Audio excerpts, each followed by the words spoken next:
There is so much talk about recession, whether we are in a recession or we're not in a recession, whether we're going to be in a recession or we're not going to be in a recession, or even what is the meaning of a recession. So much so that we apparently are even changing the definition of what is a recession in places like Wikipedia. Either way, what you need to know as a business owner, as a franchisee, is what are you doing to make sure that if something happens in the economy, something happens, in the industry, that you are prepared for it. The reality is that the future is uncertain no matter what. And while there might be things that could globally affect you or, countrywide could affect you, there are some things that can affect you locally that you still need to think through and work on to be able to make sure that your business is protected. Your job as a business owner, as a CEO of your organization, is that you take the time to think through what are the things that you are going to do in your business when it is negatively affected by outside influences. And this is a time when you are working on your business, not in your business. Obviously, if you are a single unit franchisee, then you have to work on your business day in and day out. You still need to carve yourself some time once a week or once every couple of weeks at some point in time to really think through the things that you need to think ahead for your business so that you can protect yourself. But if you are a growing multi-unit franchisee, having that thinking time is critical for your organization, because this is how you're going to be able to start thinking strategically on the things that as a leader you need to think through to protect your business, your people, and the brand that you invested money in. And so with all this talk of recession, there's something else that we absolutely learned, and that going through COVID made us realize, and that is that we are much more resilient than we thought we were. And if it hadn't been for all the challenges that we went through during COVID, and not saying that it's over, but this is something that now we are at levels where we're probably going to have to live with for a long time. At the early days, we learned a lot of what we are actually able and capable of doing and how our business can actually come through the other side. And so these are a lot of the lessons we learn in that process are the lessons that we need to think through, ideally document and understand are the things that we can do for our business. And for that reason, today in today's show, I want to share a couple of things for you to be able to think through. Because, while the question is, are you ready for a recession? Really, that is not the right or the better question. The better question is, what is your risk level in this economy and the possibility of a recession? What can you do to protect your revenue if something like that happens? And then what can you do to protect your margins if something like that happens? And what can you do to protect your business and your people if that is what happens? Those are the smarter questions to ask yourself as a business owner. And so let's go through the first one, which is, what is your risk level? You know what happened in the past, and you need to really understand, what business do you have? How can it be affected if we do go through a recession? If you see yourself, can your revenue go down? And, is it something that you could be at risk? And if you are, at what level, would you be affected by it? Obviously, right now we're going through also tremendous inflation. How is that affecting your business right now? You really need to understand what is your risk level and really document and write down all the possible ways in which you can be affected and how much you can be affected if this economic downturn happens. The second question is, what can you do to protect your revenue? This is critical for your business because, as we all know, revenue is the oxygen of your business. No revenue, no business. And so for that reason, you have to really think through, what is my franchise? Is my franchise a primary need of product and service, in the economy? for my customers? Is what I provide something that people will still need regardless of what happens in the economy, or is it something that people might think as optional? And depending on the answer is how much you focus on protecting your revenue. Because if you are somebody that has a franchise that is a primary need for a customer, let's say food, then the answer and the focus that you're going to have in revenue is going to be a little bit different if your franchise is a secondary or optional need. And here is where your innovation and your focus and how much you are better than the competition will determine how you're going to come out of the other side.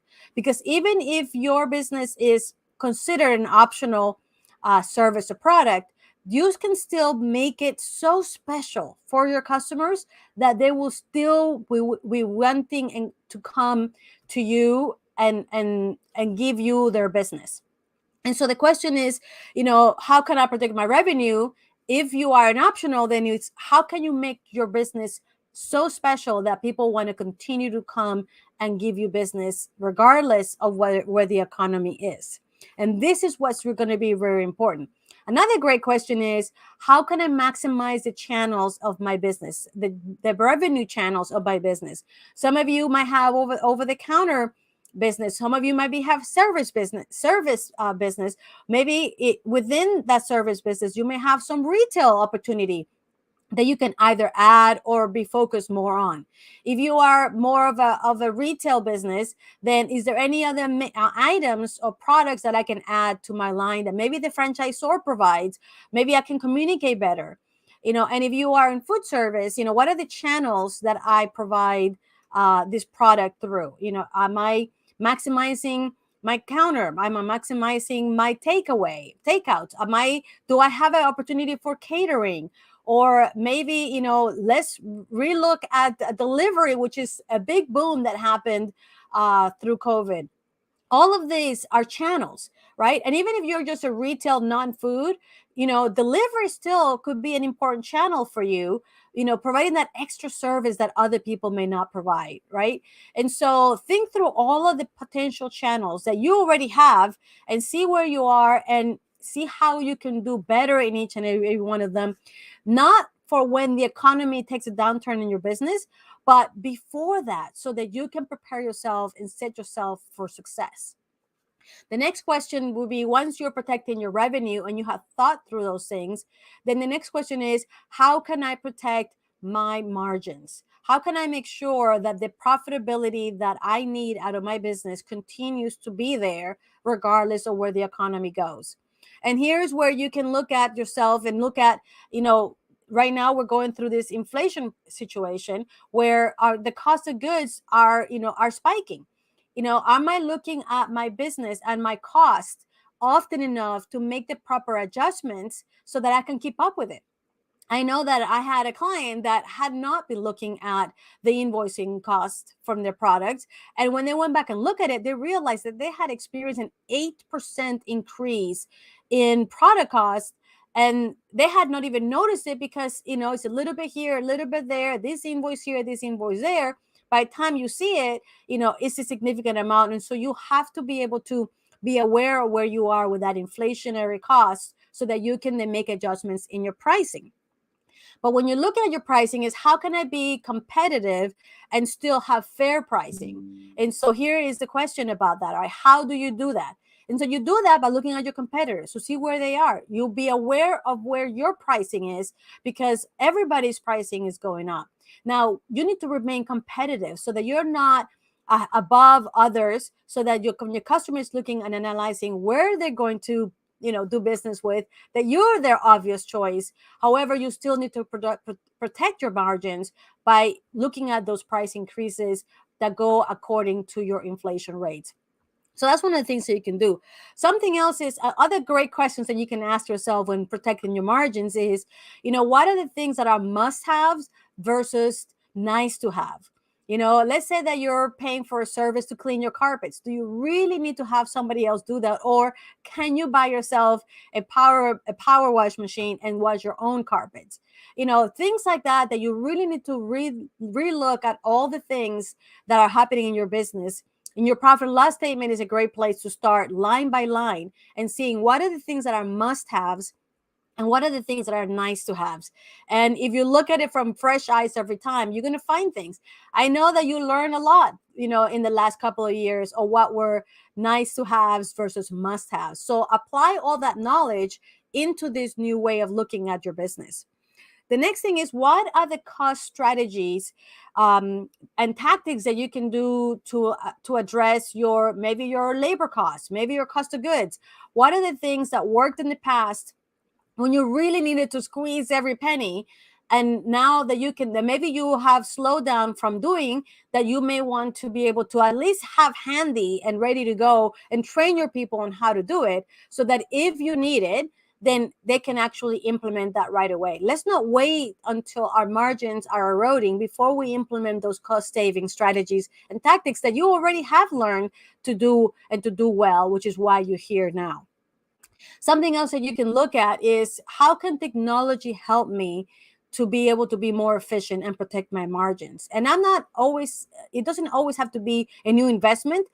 While it might be, but doesn't always have to be. What are the technologies that I have right now that can help me be better? Maybe it's a reporting, maybe it's a point of sale system that gives me reporting that I have not looked at or learned enough about, that can help me make better decisions when it comes to my cost savings. Maybe this information that you can provide your managers and your district managers to be better at, that you're not looking at in your reporting. This technology is amazing. And so if you look at all the technology that you have in your business, are you maximizing all of it for you to be able to be more profitable? There's a lot of reasons. I would tell you that every single technology that your brand has decided to invest in for their brand, there's a why for it. And most of the time is either efficiency or cost controls or costing cost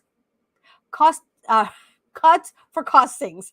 Okay, so look at that, and discuss that with your franchisor. What are the things that you can be looking at using the technology that you have that can help you be more successful and more profitable in your business?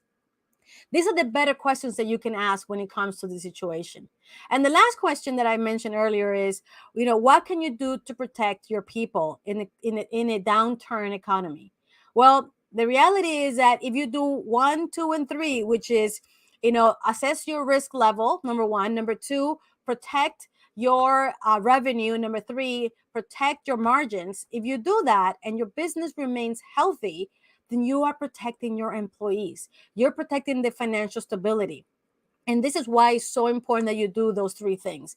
Because if those 3 things are good, then your employees, the ones that have been loyal, that have been there for you, then you're going to be able to be there for them, because the business will continue to be healthy. I remember back in 1993 when I helped the master franchisee of the Dominican Republic open their first unit. I remember that one of the times I walked into his office, and he looked like he was in despair with huge, concerns.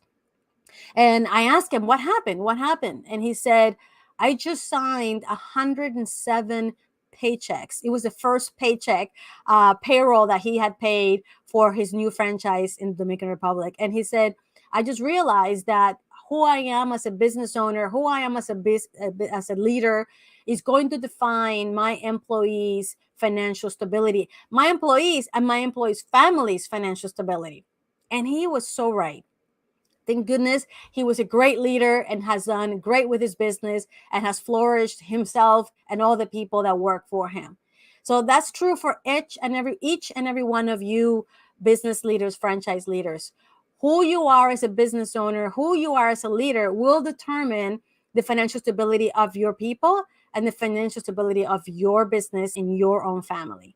And so as we are approaching this potential recession, potential economic downturn, just really take the time as a CEO of your business to think through what are the things that you need to look at in your business to prepare yourself and demonstrate yet again that we are more resilient than people thought we were. You are able to come through this. There are things that you can do. And rather than being focused on the things that we don't control, let's focus on the things that we can control so that you can be successful. At the end of the day, in every economic downturn, there are going to be winners and losers. And the reality is that if you do these things, you can be in the winners column.